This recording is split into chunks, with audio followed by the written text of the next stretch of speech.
So just for the purpose of time, let's go ahead and get started. Again, good morning. My name is Elizabeth Arteaga. I'm the Dean of Business and Career Education. I'm just so glad to see everyone again this year. As you know, every year we host the Master Technical Advisory Committee. This is a requirement through the state for all career education programs that we have for every single community college. So the Master TAC for Santiago Canyon College, it's held every year on a Friday in February. So we typically have the face-to-face in-person meeting in the morning, a nice breakfast, but due to our current environment, we are doing this remotely. So thank you so much for joining us this morning. Also, your support is important to Santiago Canyon College, especially for our students. It is through your input regarding curriculum content, the status of the industry, and employment trends that our students benefit. Now, at this point, I would like to introduce our college president, Jose Vargas. He's going to go ahead and welcome you and provide you with an update of the college. And then we'll go ahead and introduce you to our vice president of academic affairs, Martin Stringer. Very good. Thank you very much for that, Elizabeth. And wow, what an impressive group, 88 participants to get as of the latest count. So on behalf of the students, faculty, staff, and administrators at Santiago Canyon College, I welcome you and thank you for attending the 2021 Master Technical Advisory Council meeting. So approximately 20 years ago, I had the opportunity to serve as an industrial technology coordinator for the Los Angeles Unified School District. And during that time, part of my role was to coordinate trade advisory committee meetings for each of the programs, technical programs that we offered. And it was then that I recognized the importance of having these committees because, you know, without industry, without the input to guide us on our curriculum, on our programs, equipment that's needed, or supplies that are needed, we're basically just operating in the dark and not allowing us to provide relevant and current training to our students that leads towards industry certifications and you know, livable wage, right? Bottom line is our students need to get employed and get into a track where they can earn a living. So again, without your input, in short, we would be operating in the dark without you. Now, to highlight the importance of your being here, I want to make sure that you're all aware about a unique distinction that Santiago Canyon College has. So there's an organization called College Choice that has ranked Santiago Canyon College as the number 13th best community college in the nation. So when you consider there's 1,462 community colleges, that places in the top 1% of all community colleges. Now, to get that, certainly we can't do that in a silo, right? So I think a huge part of that has to do because of your participation at Santiago Canyon College. So I want to thank you for that and just recognize that your role is much appreciated and it pays off. So with that, let me close by thanking our Dean of Career and Technical Education, Elizabeth Arteaga, and her team for putting this event together. And again, thanking you for your participation. Have a great weekend and best to all of you. Thank you, Mr. President. Now, Martin Stringer, would you like to say something? I certainly would, thank you. And first of all, I'd like to echo the sentiments of President Vargas and welcome everybody, and to commend the outstanding team and teamwork that is undertaken by Elizabeth Arteaga and her team, Amy Steife, to name but two. The President spoke of relevance and currency, and with the broad spectrum of representation that we have here, I think it's important to discuss or at least hit upon the currency, the relevance of what we've been going through, and to emphasize in BCE, under the auspices of the required and necessary occupations, we have been holding on-campus classes in certain key areas to partly to obviously to help the career pathways of our students, but to emphasize the importance of BCE orientation. We're probably the only division, this is probably really the only division that has been active and on campus taking classes during this pandemic.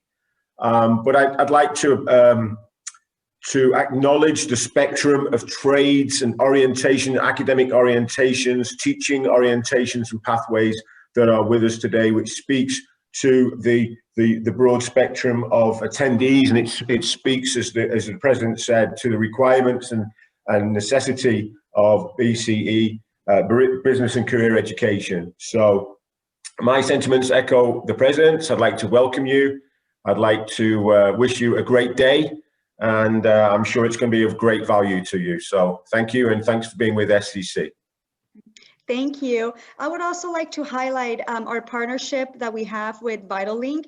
We have had a partnership with VitalLink for many years, and we partner within this MTAC to go ahead and coordinate the event too. And I know the president of VitalLink is here, Brian Dozer. He's fairly new to VitalLink, but we've been having a great relationship since he came on board, since early spring, I believe so, Mr. Dozer. And also, I would like to recognize Caroline Fortuno. Caroline Fortuno, she's a job developer for Santiago Canyon College. So she works with our students to go ahead and make the connection with industry, with you, for employment, for internships, for job development. So you're going to be hearing from her too. So thank you, Caroline, to go ahead and help organize this event. We really appreciate you. Now, I believe VitalLink went ahead and did breakout rooms for the different departments that we have here.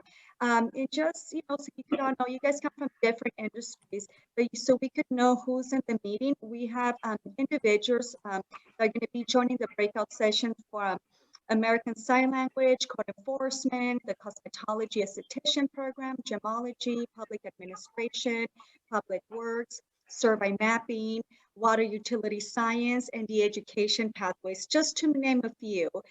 So if you guys could just hold on for a few seconds, you guys should be receiving, I believe so, an invitation to join your different breakout rooms.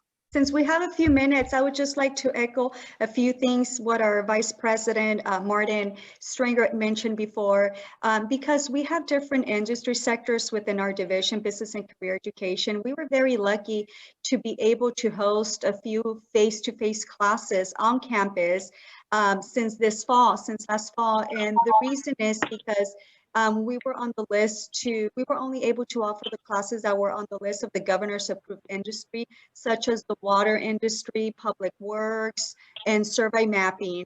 So we actually hosted about 13 face-to-face sections in the fall. In this spring, we actually increased our offerings face-to-face. We have about 20 sections face-to-face. And as we move forward, hopefully we're able to go ahead and meet face-to-face completely starting in the fall. Let's see how things go. Is there anybody here that would like just to add something interesting that's going on within your industry? Any update from any sector? Mm-hmm.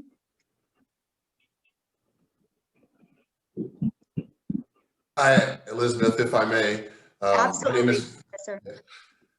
My name is Jeffrey Dennis. I'm the chair of the Water Utility Science Department. And as we all know, what happened in Texas with the water as well as the electricity has affected millions of people. So our prayers go out to them. There's still many people without potable water in this day and age.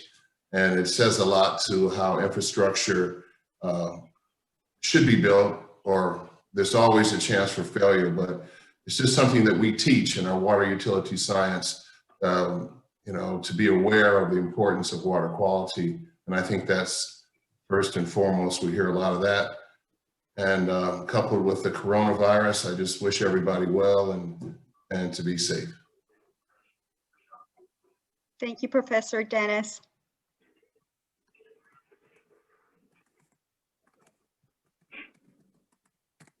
Elizabeth, if you Yes. think it's relevant, I'm happy to provide an overview of where the county is with vaccinations. Absolutely. Okay, so by the way, thanks again. At 9 o'clock, we're going to be meeting with the folks from the Orange County Department of Education, the Orange Unified School District, and the Orange County Healthcare Agency. So just so you're aware, on Monday, Governor Newsom did announce that all new supplies of vaccinations, that 10% was going to be dedicated towards education, or the 1B group, educators fall in the 1B group, but the vaccination is still currently under the 1A group. So those who are 65 years of age and older. So with the 10%, the county of Orange decided to take it a step further and take it to 30% for educators. Now, unfortunately, Orange County currently is receiving 40,000 vaccinations per week. So if you take 30% of that, that's 12,000. And it is estimated that there's approximately 1 million individuals who fall in the 1B group. So if you divide that by 12,000 per week, we're looking at 82 weeks before all those in the 1B can be vaccinated. Now, of course, that's the longest distance, because if the supply increases, then that amount of time decreases. Also, as the 1A group is completed, then the time frame also decreases. But for now, that's what we're looking at. And the 1B group is now eligible to register at the Athena site. So you could go in, register, get yourselves on the queue. And I would encourage all of us that as soon as you're called for vaccination to take advantage of it. And I'll stop there. Thank you, President Vargas. And also, as we wait for a few minutes, think about maybe within your breakout sessions, you guys could also talk about maybe creating some pathways. It's just an idea from the high school level over to the college level too. I know that in talking with our feeder school, Orange Unified School District, they're really interested in starting some programs like that too from the different industries, since there is an interest from the parents at the local high school, which is Orange Unified School District. Another option is we have many students from Orange Unified School Districts that are taking either the business information worker. We just received a call earlier this week that they want to go ahead and create pathways for real estate too. There's another high school that's interested in joining with our water utility science. They want a little bit more information. So just by hearing and listening to them, I know there's interest from the administration, from the teachers, and most importantly for the parents, for their students to do dual enrollment classes over at Santiago Canyon College. So maybe that's an area of discussion that would be great.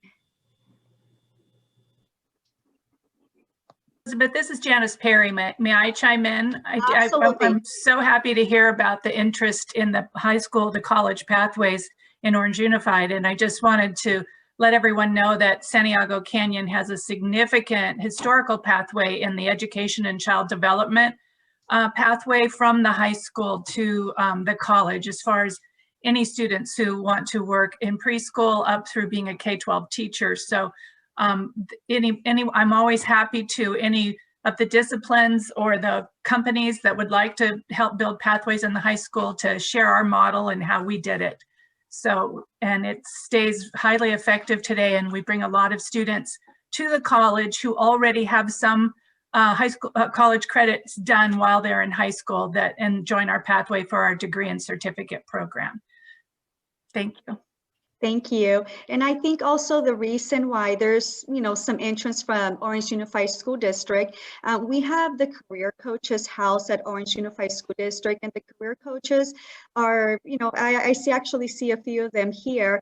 They're actually employed through the college, but they're housed at the high school level, and they're housed there because they're there as a support to the high school students. So if there's a high school student that's taking one of our dual enrollment classes, they're able to, to provide them with guidance, with their homework, with their tests, just guidance, just in general, filling out financial aid applications, you name it. So we are very lucky to have the coaches housed at Orange Unified School District, just as an extra support for the students. Elizabeth, if I may, from a parent of a Orange Unified School District family, and my daughter did take advantage of the dual enrollment for the last 2 years of her high school. It was great. In fact, this has been an odd year of college, but she is back at Santiago Canyon. So taking classes and enjoying that. And so for myself also, when I was in high school back in Orange Unified, this would have been 86 or so, took a class at the new college at the time when it was out there. So it is a great program. It's a great education. So I appreciate all you guys are doing and getting us together for this. Thank you. Your input is very valuable. I'm glad to hear that. And I see that the breakout sessions are now available.